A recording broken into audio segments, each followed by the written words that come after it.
नमस्ते, मैं डॉक्टर नीलेश पटेल। पिछली बार हमने बायो एक्टिवेटर के बारे में बात की थी दिसंबर के महीने में। तब हमने सुरेंद्र कुमार तिवारी जी के यहाँ पे इस बायो एक्टिवेटर को प्रयोग में लाया था और उसके फ़ायदे उस समय के हमने देखे थे। आज हम 1 से 1.5 महीने बाद वापस इनसे पूछ रहे हैं कि इस बायो एक्टिवेटर को लगाने के बाद में उनको क्या क्या फ़र्क दिखाई दिए उनकी फसल पे। तो आइए हम उनसे ही बात करते हैं और उनसे ही पूछते हैं उनकी ज़ुबानी कि उनको क्या फ़र्क दिखाई दिया। सर।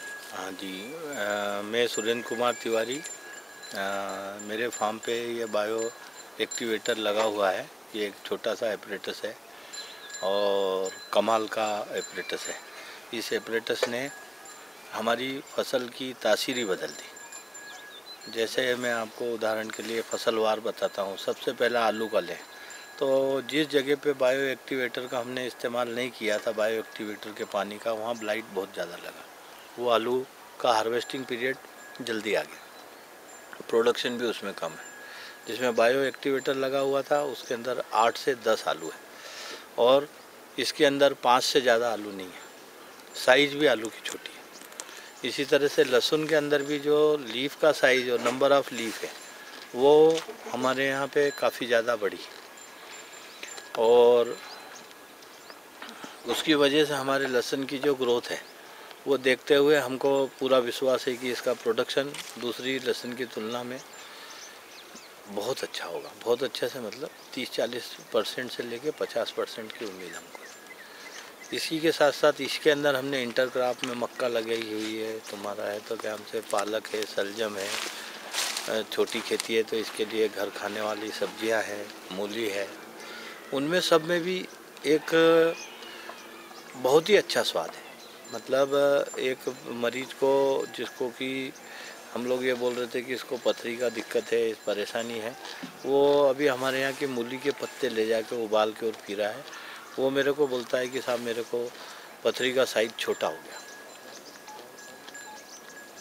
ये हमारे यहाँ मांगीलाल जी हैं, वो ये प्रयोग खुद ही कर रहे हैं।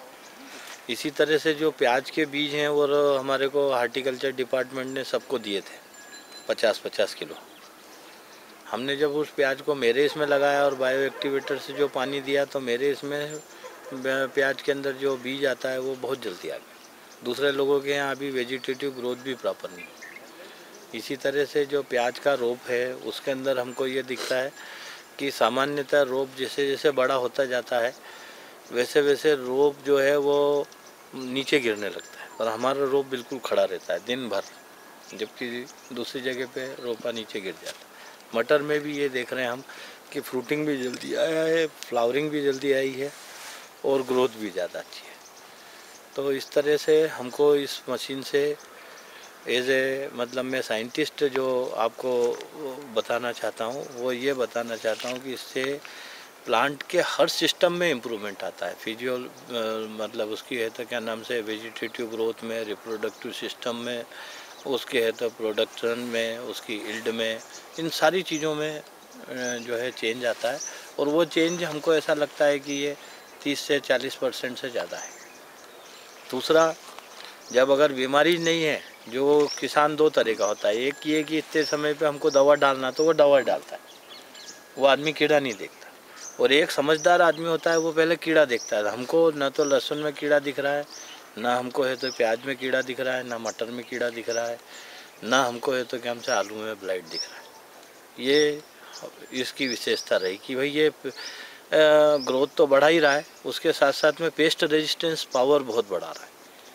और उसकी वजह से हमको ऐसा लगता है कि अगर मान लो ये हुआ तो इससे एक किसान को पर एकड़ कम से कम दवा का खर्चा बचता है।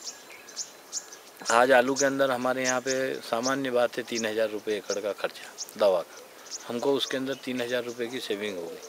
आज लो रेट है आलू का, पर फिर भी हमको ये सेविंग की वजह से आलू लास्ट की क्रॉप नहीं जाएगी हमारे लिए, हमको कुछ भी प्रॉफिट दे के जाएगा। ये सारी चीज़ें यहाँ पे हम लोग ऑब्जर्व कर रहे हैं और इसके सही साठ रिजल्ट हम 15 फरवरी तक दे पाएंगे, जो कि हमारी पहली फसल इसमें हार्वेस्ट होगी आलू, वो हम पूरा रिजल्ट इनको आपको बताएंगे। थैंक यू, धन्यवाद।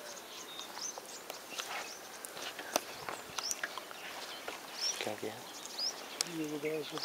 ठीक है कमल, बेटा देख लो फिर, है ना? इंदर, तू भी करे भैया इनका साथ काम।